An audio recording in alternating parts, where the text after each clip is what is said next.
After 8 dominant seasons, Garrett is ready to move on. But what led to this moment, and where could he land next?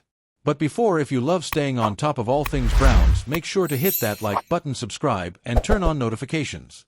Garrett, 29, is coming off another monster season, potentially his second straight Defensive Player of the Year campaign.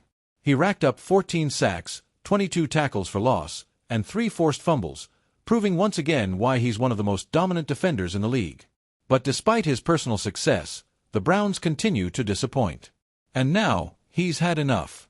While I've loved calling this city my home, my desire to win and compete on the biggest stages won't allow me to be complacent, Garrett wrote on Instagram. The goal was never to go from Cleveland to Canton, it has always been to compete for and win a Super Bowl. The message is clear, doesn't believe that can happen in Cleveland. The root of this problem? The Browns' disastrous trade for Deshaun Watson. In 2022, Cleveland sent 6 draft picks, including 3 first-rounders, to the Houston Texans to acquire Watson, despite his off-field legal issues. Then, they doubled down, handing him a fully guaranteed $230 million contract. Watson has played in only 19 games over 2 seasons, throwing just 19 touchdowns. Between his inconsistent performances, injuries, and suspension, he has yet to justify the Browns' massive gamble. Meanwhile, the lack of draft capital has crippled Cleveland's ability to build around Garrett and the rest of the roster.